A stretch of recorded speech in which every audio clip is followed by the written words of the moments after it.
World's biggest astrology community in Tamil. Online Astro TV, வாழ்வின் வெளிச்சம். Online astro டிவியை கண்டு மகிழுங்கள். வணக்கம் ஐயா. வணக்கம். என்னுடைய பேர் சிவன். நான் சேலத்துலேருந்து வரேன்.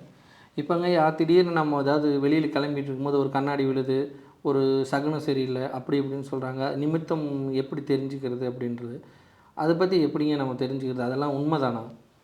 நிச்சயமாக நிமித்தம் அப்படிங்கிறது முக்கியமாக பார்க்கணும். நிமித்தம் அப்படிங்கிறது என்னென்னா, இந்த பிரபஞ்சத்தில் உள்ள அத்தனை செயல்பாடுகளை பற்றியும் நமக்கு ஏதோ ஒரு விஷயம் உணர்த்த வருது அப்படிங்கிறது தான் நிமித்தம். மேபி அது ஏற்கனவே நடந்த நிகழ்வாக இருக்கலாம், நடந்துகிட்ருக்கிற நிகழ்வாக இருக்கலாம், அல்லது இனி ஃப்யூச்சரில் வரக்கூடிய எதிர்கால நிகழ்வாக இருக்கலாம். ஏதாவது ஒன்று இந்த நிமித்தம் நமக்கு உணர்த்திக்கிட்டே இருக்கும். இந்த நிமித்தத்தை நம்ம எல்லா நிமித்தங்களையுமே ஜாதக ரீதியோட கிரக காரகத்துவமாக, ராசி காரகத்துவமாக, பாவ காரகத்துவமாக, நட்சத்திர காரகத்துவமாக நம்ம பார்க்கணும். ஸோ இப்போ நீங்கள் எங்கேயாவது வெளியில் கிளம்பி போகிறீங்க, உங்களுக்கு ஆப்போசிட்டில் டோபி வராங்க. டோபினா யார்? துணி துவைக்கிறவங்க அப்படின்னு அர்த்தம். ஸோ இல்லைனா ஒரு கழுதையை எடுத்துக்கிட்டு அந்த டோபி வந்துட்டுருக்காங்கன்னா அதை பார்க்குறீங்கன்னா, அது நட்சத்திர ரீதியாக பார்த்தீங்கன்னா உத்திராட நட்சத்திரத்தை குறிக்கும். அப்போது ஒரு பூரணம் நட்சத்திரத்தில் ஒருத்தங்க பிறந்தவங்களுக்கு இந்த நிமித்தத்தை எப்படி பார்க்குறோன்னா, அவங்க ஒரு காரியத்துக்காக போகிறாங்கன்னா அந்த காரியத்தால் அவங்களுக்கு ஒரு வருமானம் கிடைக்க போகுது, சக்ஸஸ் கிடைக்க போகுது அப்படின்னு நம்ம எடுத்துக்கலாம். ஸோ அப்போ ஒவ்வொரு நிமித்தத்தையும் நம்ம ஜோதிடத்தோட கம்பைன் பண்ணி எடுத்தோம்னா அது பர்ஃபெக்டாக வேலை செய்யும். இப்போ சில பேருக்கு வெளியில் கிளம்புறாங்க, அப்போ கை மாதிரி கண்ணாடி பாட்டில் உடஞ்சி போயிடுது அப்படின்னு வச்சுக்கோங்களேன். கண்ணாடி அப்படிங்கிறது சுக்கிரன். ஸோ அவங்க என்ன காரியத்துக்காக போகிறாங்கன்னு பார்க்கணும். இப்போ ஒரு திருமண காரியத்துக்காக பேச போகிறாங்க ஒரு ஆணுக்கு அப்படிங்கும்போது கண்ணாடி உடஞ்சிருச்சுன்னா அப்போ சுக்கிரன் தான் திருமணம். அப்போ அந்த சுக்கிரன் அங்கே சிதறி கிடக்குது. அப்போ அது நிமித்தம் சரியில்லாத ஒரு நிமித்தம், நெகட்டிவான நிமித்தம். அப்போ அந்த திருமணத்துக்கு அவங்க போக வேண்டிய அவசியமே இல்லை. அந்த பொண்ணை அவங்க ஓகேவும் பண்ணக்கூடாது. ஸோ இது நடந்தால் பின்னாடி திருமண வாழ்க்கையில் ஏதோ பிரச்சனை வரப்போகுதுங்கிறத முன்கூட்டியே இந்த நிமித்தம் காமிக்குது அப்படின்னு நம்ம எடுத்துக்கலாம். இப்படி நிமித்தங்களை நிறையா விஷயத்துக்காக நம்ம பயன்படுத்தலாம். ஸோ ஃபார் எக்ஸாம்பிள் இப்போ நம்ம ஒரு பரிகாரம் பண்ணுறோம் அப்படின்னு வச்சுக்கோங்க. பரிகாரம் பண்ணதுக்கப்புறம் பரிகாரம் சக்ஸஸ் ஆகிருக்கா இல்லை பரிகாரம் ஃபெயிலியர் ஆகிருக்கா அப்படிங்கிறதையும் நிமித்தத்தில் நம்ம தெரிஞ்சுக்க முடியும். ஸோ ஃபார் எக்ஸாம்பிள் இப்போ நீங்கள் ஏதோ ஒரு விஷயத்துக்காக பரிகாரம் பண்ணுறீங்க, அதாவது ஒரு புதனுக்காக ஒரு பரிகாரம் பண்ணுறீங்க ஒரு கோயிலுக்கு போய்.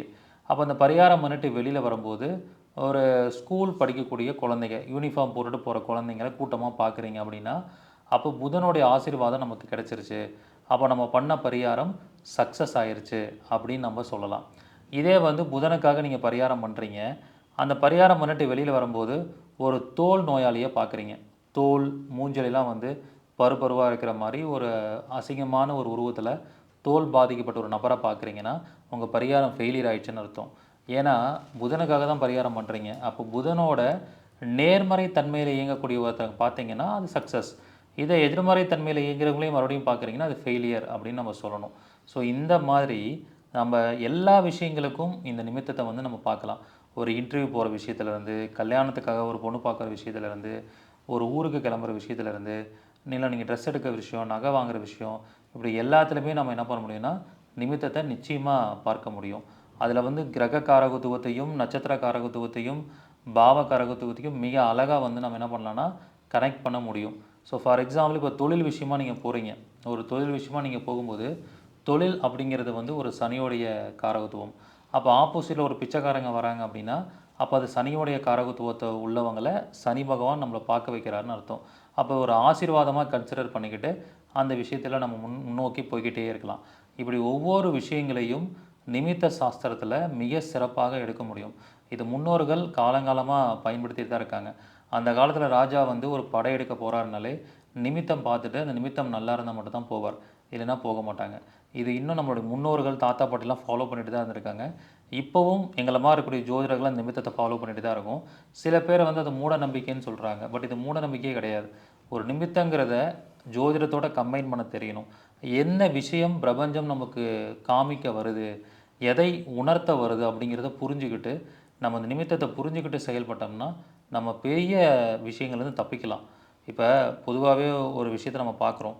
காரில் நீங்கள் கிளம்புறீங்க, பயணத்துக்காக வெளியே கிளம்புறீங்க.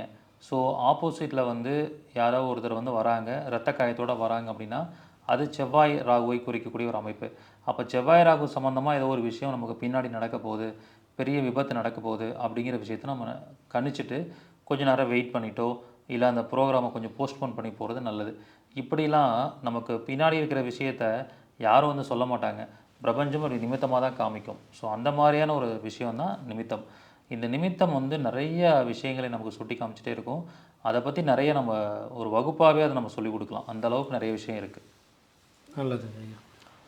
இப்போ ஐயா பிரசனம்னு சொல்கிறாங்க இல்லைங்களா, அது வந்து எந்த மாதிரியா பயன்படுத்துறது, அது நம்ம எப்படி தெரிஞ்சுக்கிறதுங்க ஐயா? பொதுவாக வந்து பிரசன்னம் அப்படிங்கிறது என்னென்னா, இப்போ இருக்கிற கரண்ட் சுச்சுவேஷனை பற்றி நீங்கள் துல்லியமாக தெரிஞ்சுக்கிறதுக்கான ஒரு அமைப்பு தான் பிரசனம். இப்போ உங்களோட ஜனன ஜாதகம்னு ஒன்று இருக்கும். நீங்கள் பிறந்ததுலேருந்து என்ன மாதிரிலாம் உங்களுக்கு நடந்திருக்கும், இப்போ என்ன நடந்துக்கிட்டு இருக்குது, ஃப்யூச்சரில் என்ன நடக்க போகுது அப்படிங்கிற விஷயத்தை பற்றி உங்கள் ஜனன ஜாதகம் அப்படிங்கிறது சொல்லும்.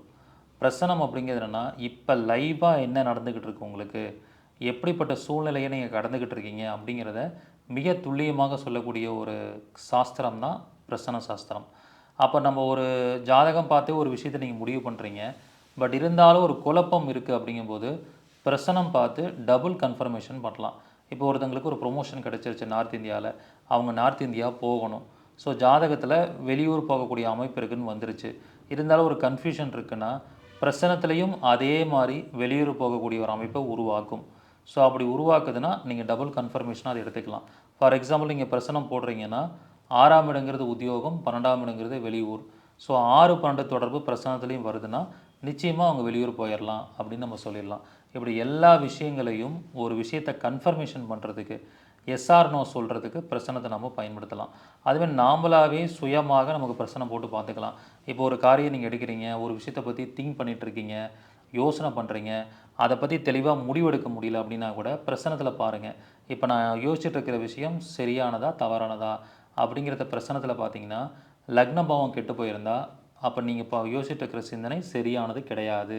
இதே லக்னம் பலமாக இருந்தால் நீங்கள் யோசிச்சுட்டு இருக்கிற விஷயம் சரியானது தான் அப்படின்னு நீங்களாவே முடிவெடுத்துக்கலாம். மற்றவர்களுக்கும் நம்ம பிரசனம் வந்து பார்க்க முடியும். பிரசனத்துடைய இன்னொரு விஷயம் என்ன, ஒரு முக்கியமான பயன்பாடுன்னு பார்க்கும்போது, நிறைய பேருக்கு ஜாதகமே இருக்காது. அந்த காலத்தில் ஜாதகம் எழுதியிருக்க மாட்டாங்க.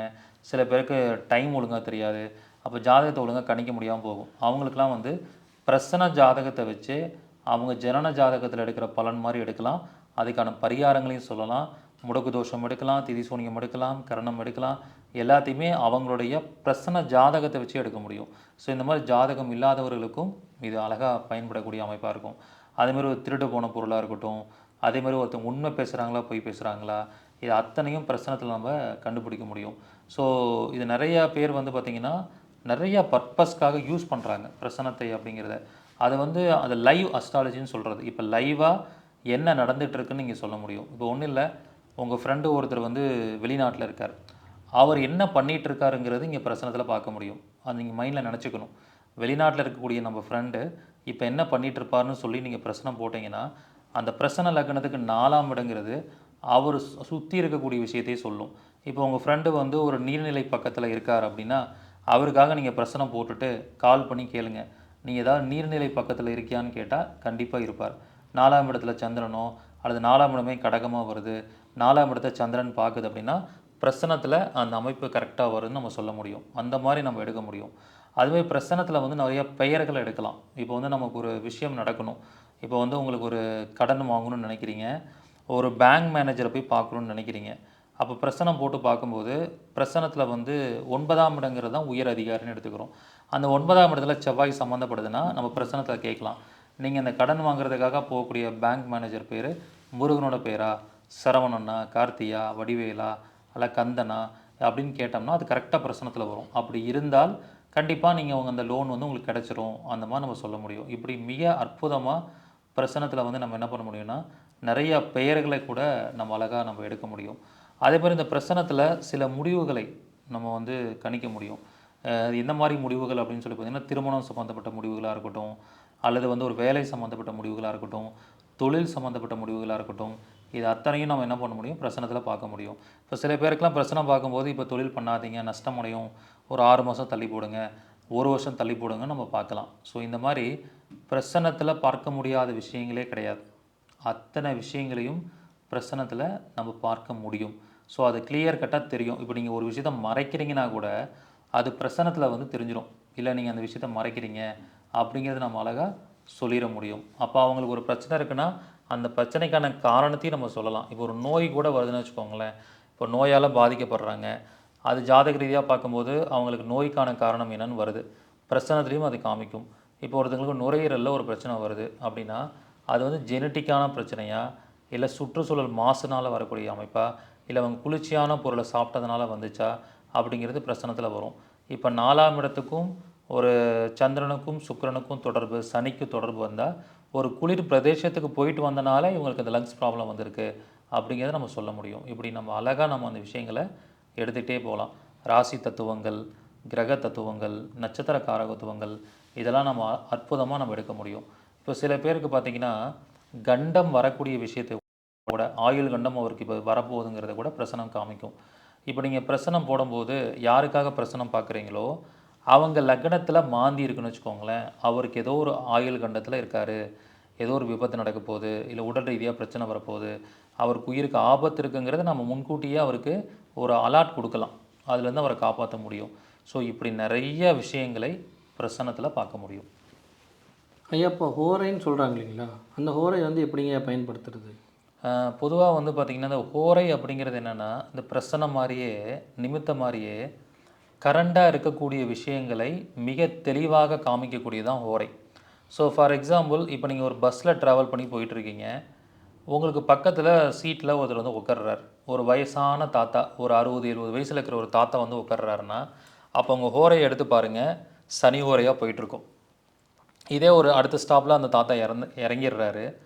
அதுக்கப்புறம் வந்து ஒரு இளம் பெண், உங்களுக்கு கல்யாணம் ஆகாத ஒரு இளம் பெண்ணோ இல்லை சுமங்கலி பெண்ணோ உங்கள் பக்கத்தில் வந்து உட்காடுறாங்கன்னா, அப்போ செக் பண்ணி பாருங்கள், சுக்கிர ஓரை ஓடிட்டுருக்கும். அப்போ உங்களை சுற்றி நடக்கக்கூடிய நிகழ்வுகள் எல்லாமே உங்களுக்கு என்ன ஆகும்னா அந்த ஹோரையை பேஸ் பண்ணி தான் நடக்கும்.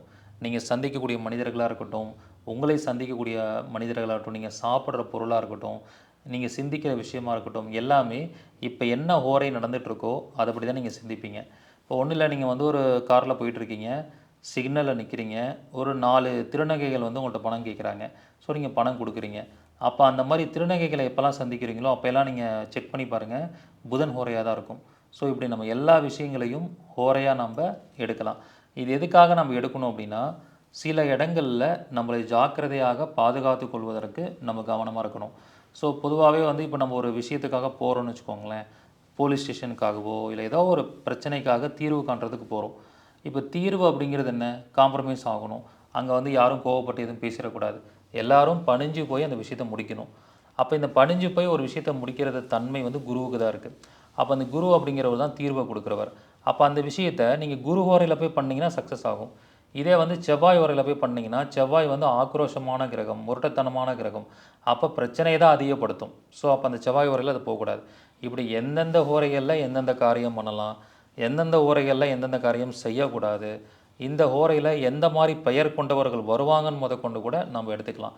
இப்போ பொதுவாக இப்போ நான் அஸ்ட்ராலஜராக இருக்கேன், நான் ஜாதகம் காலையிலேருந்து பார்க்குறேன்னா, காலையில் ஒரு 9 மணிலேருந்து மதியானம் ஒரு 3 மணி வரைக்கும் ஜாதகம் பார்க்கும்போது எல்லா ஜாதகமும் ஒரே மாதிரி வராது, எல்லா ஜாதகமும் ஒரே லக்னமாக வராது, ஒரே பெயர் கொண்டவர்கள் வரமாட்டாங்க. எந்தெந்த ஹோரையில் நான் ஜாதகம் பார்க்குறேனோ அதன் அடிப்படையில் தான் அந்த பிரச்சனை உள்ளவர்கள் வருவாங்க, அதன் அடிப்படையில் தான் அந்த பேர் உள்ளவர்கள் கூட வருவாங்க. ஸோ இப்போ ஃபார் எக்ஸாம்பிள், இப்போ வேலைக்கிழமை நான் ஜாதகம் பார்க்குறேன் அப்படின்னா, மதியானம் ஒரு 1 to 2 பார்க்குற ஜாதகம் எல்லாமே குரு பெயர் கொண்டவர்கள், அல்லது குரு சம்பந்தமான பிரச்சனை உள்ளவர்கள், பணப்பிரச்சனை உள்ளவர்கள், அல்லது குழந்தை பாக்கியம் இல்லாதவர்கள், இந்த மாதிரி பிரச்சனைக்காக தீர்வை தேடி வருபவர்களாக இருப்பாங்க. அல்லது ஒரு காலேஜ் ப்ரொஃபஸராக இருக்கலாம், அது பேங்க்கில் வேலை பார்க்குற மேனேஜராக இருக்கலாம். இப்படி அந்த என்ன ஹோரை லைவாக நடந்துக்கிட்டு இருக்கோ அந்த ஹோரை சம்மந்தப்பட்ட கிரகம் சார்ந்த நபர்கள் தான் நம்மகிட்ட ஜாதகம் பார்க்க வருவாங்க. இப்படி நாம் அந்த கான்செப்டை எடுத்துக்கலாம். இப்படி ஒவ்வொரு விஷயத்தையுமே நம்ம ஹோரை மூலமாக மிக தெளிவாக எடுக்க முடியும். இன்னொரு வெர்ஷன் என்ன அப்படின்னா, ஹோரையோட பயன்பாடுன்னு பார்க்கும்போது, பரிகாரம் பண்ணுவதற்கு சூட்சமமாக அந்த ஹோரையை பயன்படுத்தலாம். இப்போ நீங்கள் என்ன பர்பஸ்க்காக பரிகாரம் பண்ணுறீங்க, சனிக்காக பரிகாரம் பண்ணுறீங்களா, ராகுவுக்காக பரிகாரம் பண்ணுறீங்களா, செவ்வாய்க்காக பரிகாரம் பண்ணுறீங்களா, எதுக்காக பரிகாரம் பண்ணுறீங்களோ அந்த கிரகத்தோட ஹோரையில் அந்த பரிகாரத்தை ஆரம்பிப்பது, அந்த பரிகாரத்தை செய்வது ஒரு இமிடியட் ரிசல்ட்டை வந்து கொடுக்குன்னு சொல்ல. ஒரு விளக்கே ஏற்றுறோன்னா, இப்போ முருகனுக்காக விளக்கேற்றுறீங்கன்னா, முருகன் வந்து செவ்வாயோட காரகத்துவம், அப்போ செவ்வாய் வரையில் முருகனுக்கு விளக்கேற்றுங்க, இமிடியட் ரிசல்ட்டு கொடுக்கும். இப்போ நீங்கள் பைரவருக்காக விளக்கேற்றுறீங்கன்னா, பைரவனா சனியோட காரகத்துவம், சனி ஹோரையில் பைரவருக்கு விளக்கேற்றுங்க, இமிடியட் ரிசல்ட்டு கொடுக்கும். பெருமாளுக்காக ஒரு பரிகாரம் பண்ணுறீங்க, ஒரு பூஜை பண்ணுறீங்கன்னா, பெருமாள்னா புதன், அப்போ புதன் ஹோரையில் பெருமாளுக்கு வந்து பூஜை பண்ணுங்கன்னு சொல்லலாம். இப்படி எல்லாத்தையுமே ஓரை அடிப்படையில் நம்ம செய்ய முடியும். இதுதான் ஓரை சாஸ்திரம்.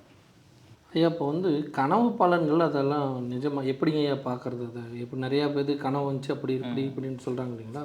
அதெல்லாம் நம்ம எப்படி பலனாக எடுத்து பார்க்குறோங்க? இப்போ பொதுவாக வந்து பார்த்திங்கன்னா கனவுகள் அப்படிங்கிற ஒரு விஷயம் வந்து நமக்கு ஏற்கனவே நடந்த விஷயத்துடைய ஒரு தாக்கமாகவும் கனவு வரலாம், அல்லது இப்போ நிகழ்காலத்தில் நடந்திருக்கிற விஷயத்தை பற்றியும் கனவு வரலாம், அல்லது எதிர்காலத்தில் ஏதோ நடக்க போகுது அப்படிங்கிற விஷயமும் கனவு வரலாம். சில பேருக்கு பார்த்திங்கன்னா கனவு வந்து ஒரே கனவு ரிப்பீட் ஆகிட்டே இருக்கும். அப்படி ரிப்பீட் ஆகும்போது ரொம்ப கவனமாக இருக்கணும். அப்போ ஏதோ ஒரு விஷயத்த சொல்ல வருது அப்படின்னு நம்ம சொல்லலாம். ஸோ ஃபார் எக்ஸாம்பிள் இப்போ ஒருத்தங்களுக்கு வந்து நகை தொலைஞ்சு போகிற மாதிரி ஒரு கனவு காட்டுறாங்க, மோதிரம் தொலைஞ்சு போச்சு, செயின் தொலைஞ்சு போச்சுன்னு கனவு காட்டுறாங்கன்னா, அப்போ அதை வந்து ஜோதிடத்தோடு நம்ம கம்பைன் பண்ணணும். ஆபரணங்கள் அப்படிங்கிறது சுக்கிரனுடைய ஆதிக்கம், தங்க நகைனா குருவோடைய ஆதிக்கம். ஸோ அப்போ வந்து தன்னோட குழந்தைக்கு ஏதோ ஒரு பிரச்சனை வரப்போகுது, அல்லது ஏதோ ஒரு மருத்துவ செலவு வரப்போகுது அப்படிங்கிறதை சுட்டி காமிக்குது அப்படின்னு நினைக்கலாம். நகை தொலைஞ்சு போகிற மாதிரி, தங்க நகை தொலைஞ்ச போகிற மாதிரி கனவு கண்டால் உங்களுடைய குழந்தைக்கு மருத்துவ செலவு வரப்போகுதுன்னு அர்த்தம். இந்த மாதிரி நம்ம எடுத்துக்கணும். இது அத்தனையும் கிரக ரீதியாகவும் பாவ ரீதியாகவும் கம்பைன் பண்ணி நாம் எடுக்கும்போது கரெக்டாக வரும். சில இடங்களில் காமனாக சில கனவு பலன்களை கொடுத்துருக்காங்க, இப்படி வந்தால் அப்படி அந்த மாதிரி. இப்போ இறந்து போனவர்கள் கனவுல வந்தாங்கன்னா ஏதோ ஒரு துக்க செய்தி நடக்க போகுது, நம்ம இறந்து போகிற மாதிரி கனவு கண்டால் ஆயுள் விருத்தி உண்டாகும். இந்த மாதிரி நிறையா கனவுகள் வந்து நமக்கு சொல்லப்பட்டிருக்கு. இதை பொது பலன்களோடையும் கம்பைன் பண்ணணும், ஜாதக ரீதியாக இருக்கக்கூடிய கிரக காரகத்துவம் பாவ காரகத்துவம் இதனோடையும் கம்பைன் பண்ணி எடுக்கணும். இதுவும் ஒரு அற்புதமாக வேலை செய்யக்கூடிய ஒரு சாஸ்திரம் தான். ஸோ இப்போ நீங்கள் கேள்வி கேட்டதெல்லாம் பார்த்தீங்கன்னா எல்லாமே வந்து ஒரு அற்புதமான ஒரு சாஸ்திரங்கள். நிமித்தமாக இருக்கட்டும், பிரசனமாக இருக்கட்டும், ஓரை, கனவு எல்லாமே ஜோதிடத்தில் சொல்லப்பட்டிருக்கிற ஒரு அங்கம் தான். இது அத்தனையும் பயன்படுத்தும் போது லைவாக நம்ம வாழ்க்கை எப்படி இயங்கிக்கிட்டு இருக்கு, பின்னாடி நடக்கக்கூடிய விஷயங்களை எப்படி நம்ம முன்கூட்டியே தெரிஞ்சுக்கிட்டு அதிலேருந்து தப்பிச்சுக்கிறது, அதை பற்றிய ஒரு விஷயங்கள் தான். இதெல்லாத்தையுமே ஒரு பரிகாரமாகவே நம்ம எடுக்கலாம், பரிகாரமாகவே நம்ம பயன்படுத்தலாம். நிறைய பேர் வாழ்க்கையில் இந்த மாற்றங்களை உருவாக்க முடியும். ஐயா இதை பற்றி ஏதாவது வகுப்பு எடுக்கிறீங்களா? ஆமாம், இதை பற்றி நான் நிறையா வகுப்பு எடுக்கிற மாதிரி ஒரு பிளான் பண்ணியிருக்கேன். அக்டோபர் மாதம் 20ஆம் தேதி 20/10/2025 திங்கட்கிழமை அன்னைக்கு இந்த 4 சப்ஜெக்டையும், நிமித்தம், பிரசன்னம், ஓரை, கனவு, இந்த 4 சப்ஜெக்டையும் ஒன்றா இணைத்து ஒரு 15 டேஸ் வகுப்பு, தொடர் வகுப்பாக எடுக்க போகிறேன். தினமும் மாலை 5:30 மணிலேருந்து 7 மணி வரைக்கும் இந்த வகுப்பு இருக்கும். இதுக்கு ரெக்கார்டிங் வீடியோஸ்லாம் கொடுத்துருவோம், அது சம்மந்தமான பிடிஎஃப்ஸும் கொடுத்துருவோம். ஒரு அற்புதமான வாய்ப்பாக அதை பயன்படுத்திக்கலாம். இதில் கலந்துக்கிற மாற்றுத்திறனாளிகள், பழைய மாணவர்கள், மூத்த குடிமக்களுக்கு கட்டண சலுகையும் உண்டு. அது மட்டும் இல்லாமல் இதில் கலந்துக்கிற எல்லா மாணவர்களுக்கும் அவங்களோட பிரச்சனைக்காக இலவசமாக ஒரு பிரசனம் போட்டு அதுக்கான பலன், பரிகாரம் ரெண்டையுமே நான் சொல்ல போகிறேன். இந்த அருமையான வாய்ப்பை எல்லாரும் பயன்படுத்திக்கலாம். கீழே இருக்கிற நம்பருக்கு காண்டாக்ட் பண்ணி முன்பதிவு பண்ணிக்கலாம். நன்றிங்க. நன்றி, வணக்கம்.